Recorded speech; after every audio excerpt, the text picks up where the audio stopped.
Hey everybody, it's Master Gallengeist here, bringing you my review for The Amazing Spider-Man issue 70. Oh, The Amazing Spider-Knot. Just an FYI, this is $5.99. This is the conclusion to the 8 deaths, and then we will be starting the new, kind of relaunch numbering, in April. So, I do like this cover. We do get the Spider-Knot doing Spider-Knot things. We also get a little bit at the end, so I liked it. I thought that the story ending conclusion worked very well. I liked the little bit that we got, but I just want to make sure that people know that this is more expensive and that we seem to potentially be getting more expensive ones going on, looking into certain kind of solicitations and everything. So make sure you check. I know it fucking sucks, but everybody's like, hey, let's just change prices out of every fucking kind of thing. So just keep an eye out on that. I really enjoyed this one, and let us crack into it. Let us see. Ever since a spider bite changed the course of my life, I've understood what it's like to feel strong, but I've never felt unstoppable. It's intoxicating. As we see Spider-Knot thunder punching fucking Calyx. It's like, god damn.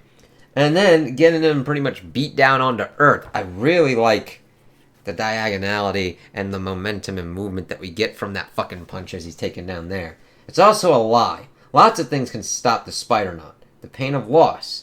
That feeling that life is meaningless. As he is pretty much... His punch is enough to kind of like knock people out of the fucking thing. And I love the use of color and red and purple and everything like that. Fucking great. When everything's on point. Good old-fashioned fear, as we see it kind of working through, and Doom and Strange are like, the fuck? And Doom actually looks really kind of cool there. I know, because they stopped me. I gave up. Strange? What has he done? I'm never doing that again. Sierra? How? Calyx is like, god damn, motherfucker. And I do like that Doom is kind of like outside of the panel there, as he's like in a hole. It's like, god damn. Hey, Juggy, thanks for holding down the fort. The good guy look suits you. And I love that. He just gives his hand there, and then we see two Juggernaut kind of dudes just doing it. Just a guy. Webb's trying to be better. You look ridiculous, but I feel great. How's the team? Better. He knocked the rot right out of them with that entrance. And everyone's like, the fuck? Magic's like, what the hell? Kane, I hurt you. Barely a scratch. Don't feel bad, Magic. I don't. Just wanted it noted that I got a good shot. Corrupted or not, it counts. Looking good, Spider-Knot. She's fine. Not right in the head, but fine. We're not done. And I like Spidey's kind of look like, Like, it's really interesting seeing a Juggernautified Spidey like that. Oh, and the quality of this is actually pretty good with the staples and everything. Sorry, when you're paying as much as this, you kind of want it to, quality-wise, work out pretty well. It's only been happening every so often, and kind of sporadically with certain kind of ones, so just keep an eye out. It's all for nothing if we don't give the son of your boss a severe attitude adjustment. And he's like, wah! It's like, okay, asshole, with his rock dogs and shit. No one's the boss of the Juggernaut. For the first time, I understand why you feel that way, like on a cellular level. I just really like how the dialogue works here. Yeah, it rocks.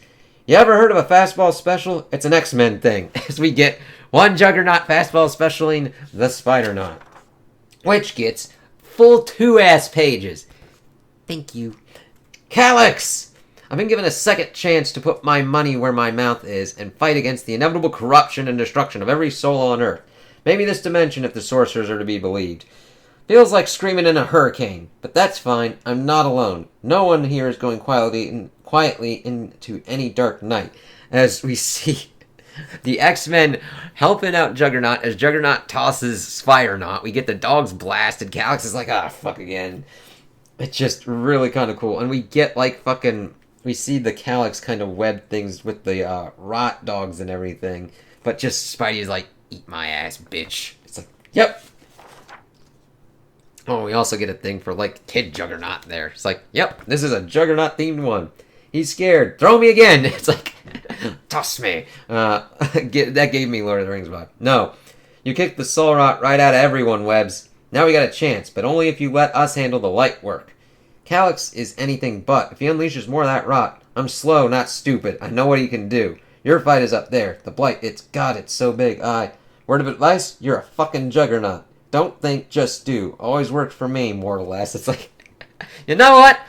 I've never really gotten that much into Juggernaut, but this has really been helping me out. It also has been helping me out that I've really been liking what he's been doing in the X-Men, so, yeah, that's working. And it's like, yep, let the X-Men handle. Calyx, you gotta fuck this dude's day up. The Juggernaut's footfalls are all I hear for a second, matching my heartbeat. The world slows, and I realize the big lug is right. I've done enough thinking. I know what the solution is. Nothing else matters. As we see Strange like, shit, Doom just looking like Doom. The X-Men fighting the Rock Dogs. May and Shay looking on. Didn't even try that. This was a good life. Once more, from the chest. Terrible trebuchet of the Goth. It's like, alright, as he utilizes. I really like that amping up of him before he uses this spell to kind of fly off. And that's Spidey. He gonna go off and do it. I'm not going to miss magic at all, but I love the stupid names of the spells. I completely understand that feeling, Spidey. As we get another kind of two-pager, him fucking thunderfisting the Blight, and then we get little panels down here with, like, Doom and Strange. I love it. He knows that striking the Blight is only a temporary reprieve. Without Sidorak himself, the only way to recast the casket would be, my god, is this why you chose Spider-Man? Did you plan for this? And even Doom's like, I don't know if I planned exactly for this kind of shit, but, like, I knew it could potentially be a possibility. And Stranger's like, you fucking douche.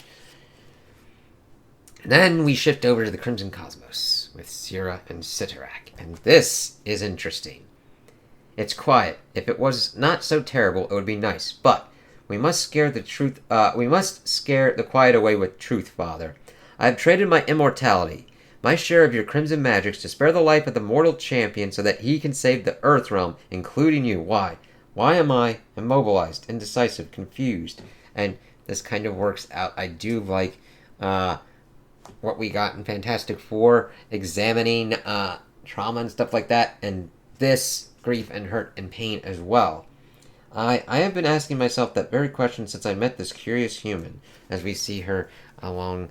And I like that this is more kind of like vertical, where we get zooming in on them, seeing the rest of her siblings.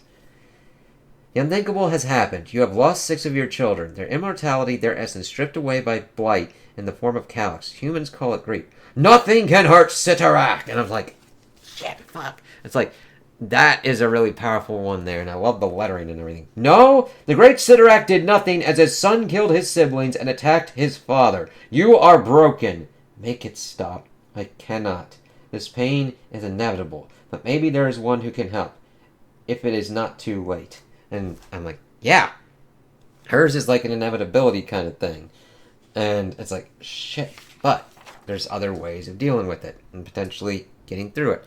Horrifying as it is, the Blight is a force of nature. As we see him pretty much like fucking some shit up. It's like, god damn. It exists to cull souls from existence. Why? Might as well ask why there's gravity, or muons, or quasars. It doesn't matter. Doctor Strange figured out a way to hide our entire dimension from this thing. But it took the power of a god. Yeah, that's kind of a problem. I'm a kid from Queens who got a crash course in magic last week. Yep, that's going to present some problems. But then we see him kind of like do this kind of crazy ass thing with his like spider knot shit. It's great. It's like, holy shit, as he's pretty much weaving this different kind of things similar to the casket. Casket. Well, with the slice of power I got from a god's daughter, I think I can make it work. I can cast the casket of Sidorak continuously until I die. Failure is inevitable. Maybe not today. With the power of my blood coursing through you, you can live 100 years. But the Blight... 100 years, yeah. But the Blight is part of the primordial fabric of the universe. It will prevail eventually. I know, Mr. Sidorak, your honor or whatever, but I'm casting the spell anyway, so if you're not part of the solution, the Blight will prevail. Why do you fight? Why when life is so fragile? It's crazy when Spidey has the answers and he doesn't. And seeing him just like hold that just crazy up against the Blight.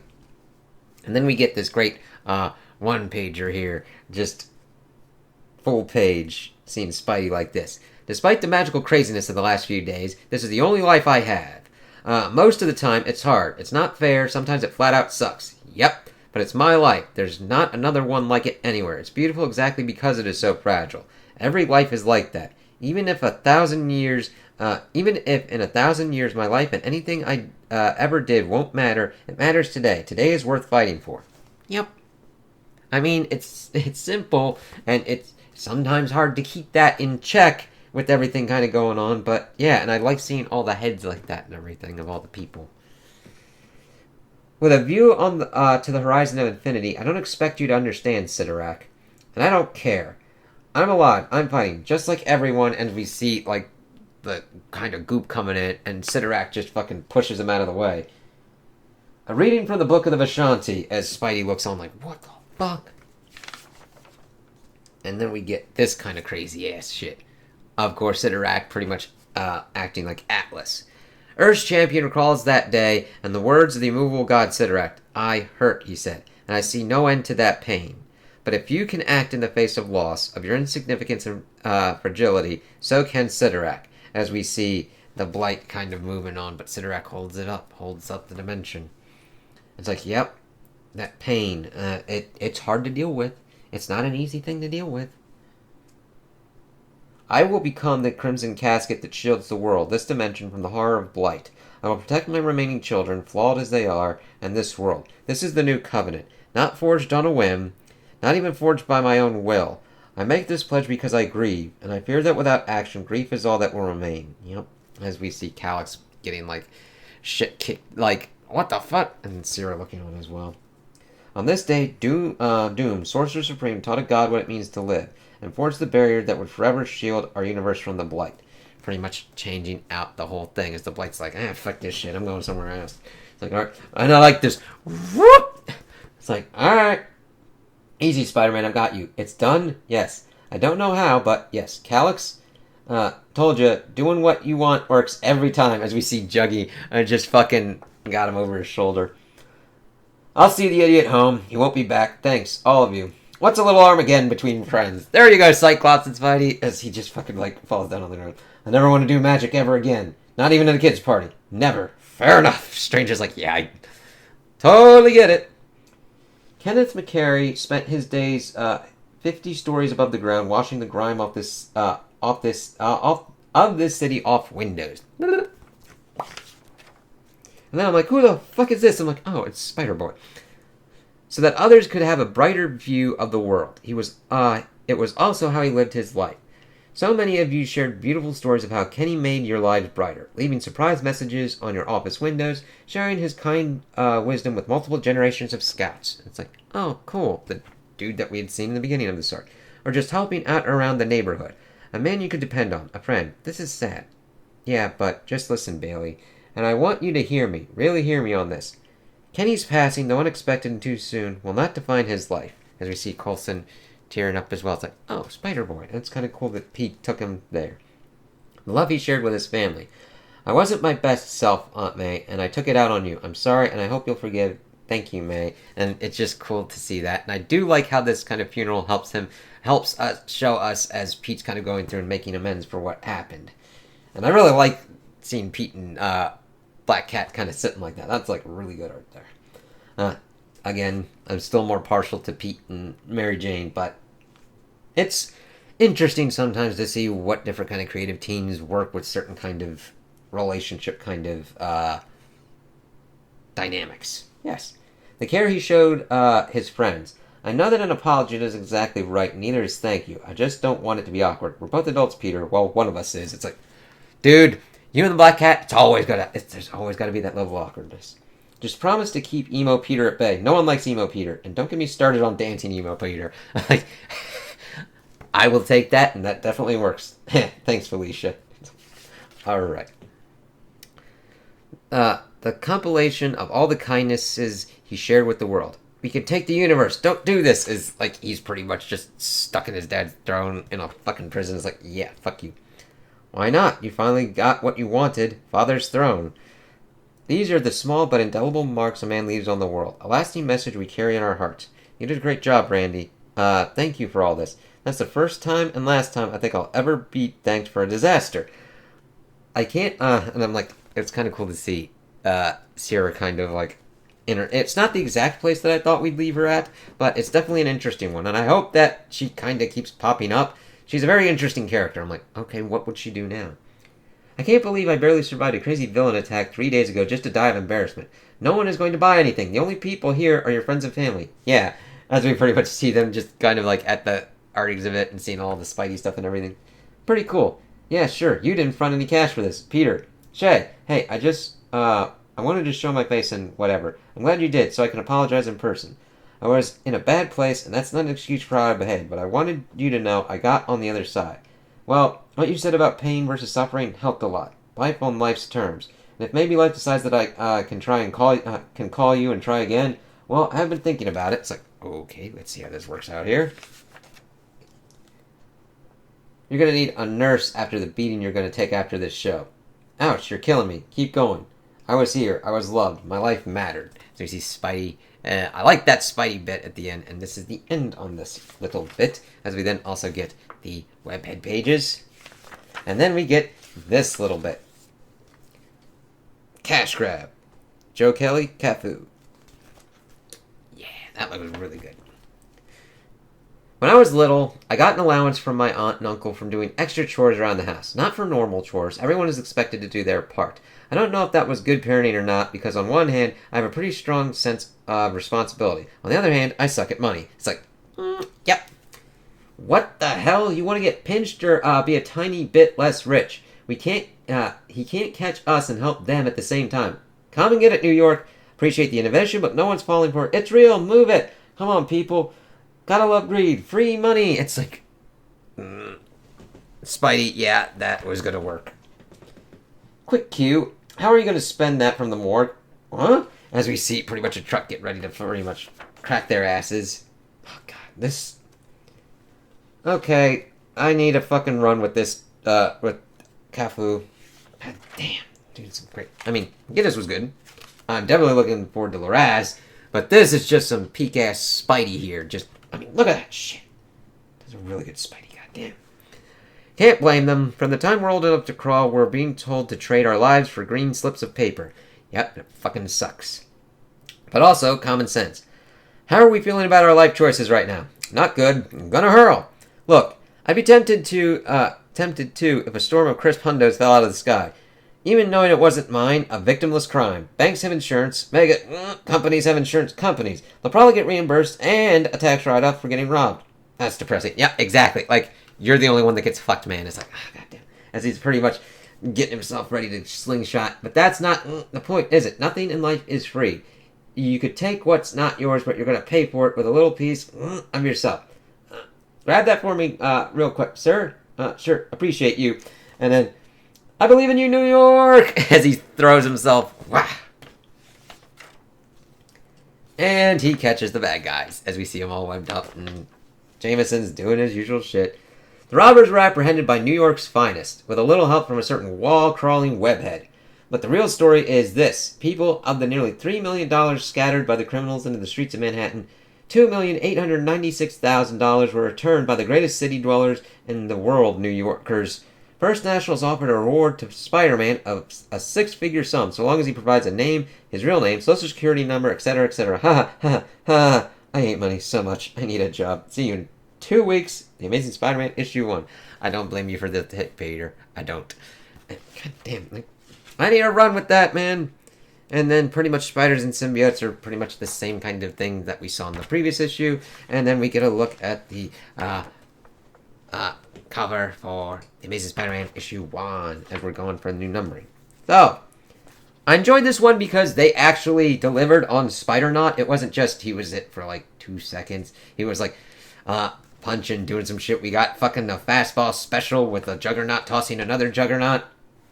I mean, that would probably happen in an X-Men book. Wouldn't think of it to happen here. But seeing Sidorak actually start moving, understanding, like, I'm grieving for my children and shit. What the fuck's kind of going on? This pain. And Sierra kind of calling him out on it and bringing him in because Spidey helped her feel and move along that as well. As Spidey's helping out and knocking the rot off of all those other people. Man, the art was just on point with that. And then utilizing himself to cast the casket And then Sidorac's like, no, I got this, and pretty much redoing a new kind of thing in the Book of Ashanti, and I like that kind of worked out. And Strange being like, dude, did you know this why you picked him, you fucking asshole? It's like, oh, probably a possibility because of this, but yes. And then seeing him kind of make amends with everybody, going to the funeral of the dude that he'd saved before, but then he died later on.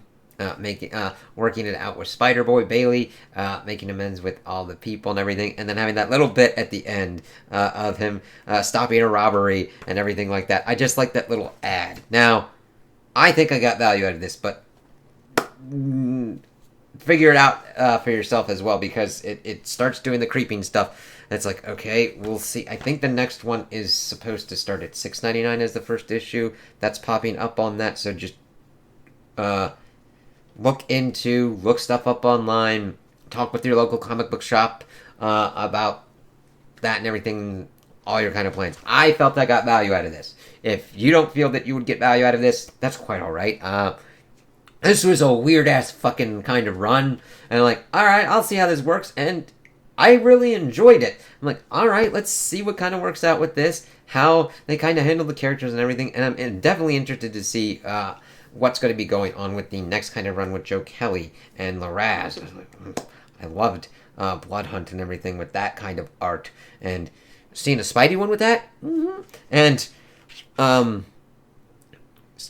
Spidey, I would really be good with a run on that, even if it's just like a couple issues or whatnot. But I'm excited to see where we're going to be going next. I think this was a pretty good conclusion, and I had fun with it, and I can't wait to see what other weird shit we get into with Spidey. So those are my opinions on the issue. Tell me what you guys think in the comments below. If you liked it, if you didn't like it, if you agree with me, if you disagree with me. Also, like and subscribe, and I hope you have a good day.